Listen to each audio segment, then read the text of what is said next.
October 2007. It's one of the dates that stays in my mind. It was one of the biggest moments of my young life. Freshman year of college at LSU. At that point in the football season, LSU was #1 in the country, and in bringing in another top 10 foe in Florida. Florida had a quarterback by the name of Tim Tebow. At this point, he was basically the savior of all things Gator football, the defending national champions, walking on water all the way through the swamp to Baton Rouge. I remember as we were getting revved up for the game, my friends and I think we started counting down for the game on Monday. Just thinking, we just have to get through class Tuesday, we just have to get through class Wednesday, just waiting until the game would kick off. Saturday morning, we woke up nice and early, made it out to college game day. A little while later, during the course of the day, we were tailgating. We went out and got in line to get into the game about, I don't know, something about 12 hours before kickoff. Had an absolute blast. Counting down in the stadium, started to hear that multiple people on campus had Tim Tebow's cell phone number, had been trying to call, and were just getting his voicemail because it was full. I know I would never have done that. My buddy did. I just dialed it. But as we went through this game, it was one of the most raucous crowds of all time. The biggest crowd in Tiger Stadium history. All the excitement. The band comes out on the field, does the four corners salute. As the team runs out, the stadium is at fever pitch, kickoff, and the game goes on. We were all fired up, all excited for the biggest game in college football for this season. Well, the first quarter ends, there was no score. The second quarter gets rolling, and Florida scores a touchdown right in front of the LSU student section. Tim Tebow runs over to our corner, starts to do this little hand gesture with his phone, and basically starts to call out the student, saying, "You got my number, and now we've just scored on you." He heard how much we disapproved of him, and I can't repeat the words in polite company. But as the game continued, when we got to halftime, it was 17-7. The LSU fans in the stadium were starting to get a little bit nervous. Florida fans were feeling really good about themselves. But when LSU came back out, they got the ball to start off the second half. Keelan Williams, #5 for LSU, comes around the left side, scores a touchdown on the first drive that LSU has. 17-14, Florida's up. At that point, one of the most historic moments in all of Tiger Stadium history happened. Over the loudspeaker, a score was announced from across the country. USC, who was saying that they were #1, but we knew better, had just been upset by a 45-point underdog in Stanford. And whenever Dan Bornay, the PA announcer at LSU, came on the loudspeaker and they said this score to everyone, the stadium absolutely erupted. I think I saw a couple of Coke cans. I think I saw a couple of popcorn. I saw a hamburger. And then we took my friend Thad and threw him up, and he landed somewhere about 4 or 5 rows behind us.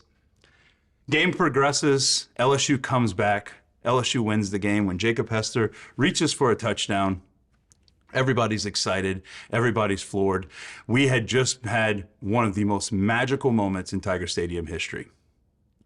Now, why on earth during Easter am I talking about LSU football to this detail?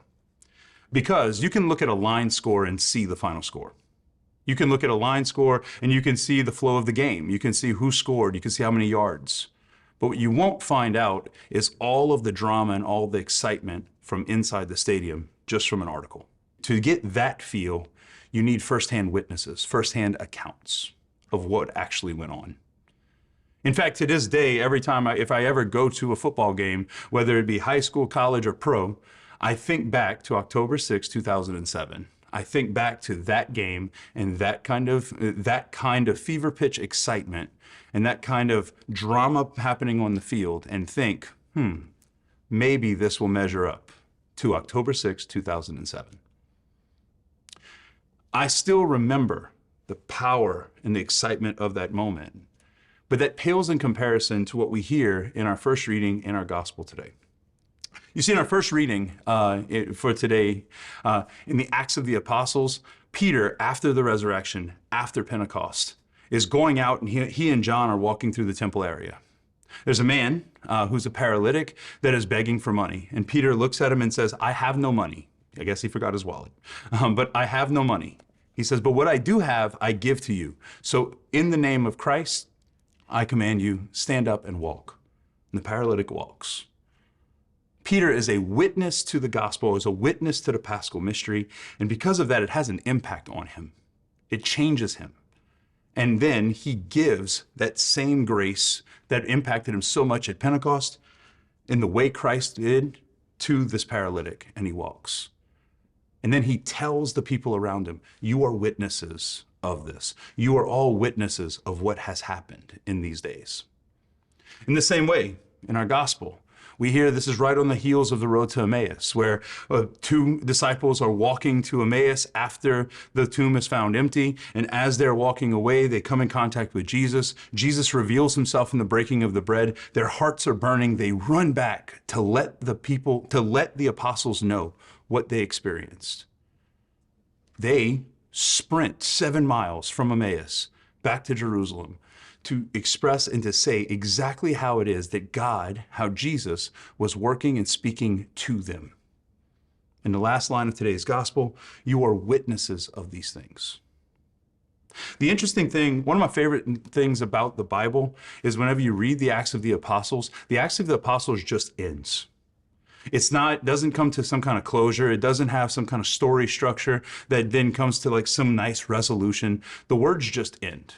And I think the reason why is because the works and the acts of the apostles is not supposed to have a resolution.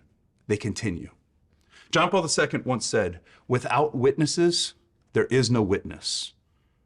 Without witnesses, there is no witness. Today, in the church, you and I are called to be witnesses of the gospel, witnesses of the Paschal mystery, and to go out and to proclaim it. Just imagine that first Easter morning, if Mary Magdalene goes out to prepare the body, to bless the body, to take care of the grave. If when she walks out to do these things, the grave is empty, and she just says, oh, well, that's a thing, and leaves. Just imagine that after hearing from Mary Magdalene that the tomb is empty, Peter and John, they just say, oh, that's unfortunate. We're called, right, to speak to proclaim, to share the gospel message that has impacted our life. Without witnesses, there is no witness. We are called to be those witnesses. Every Mass that we go to, every time we go to Mass, the final words that the priest says after the final blessing is there's a few different options, but one of them is, go and proclaim the gospel of the Lord. Notice, that is not a suggestion.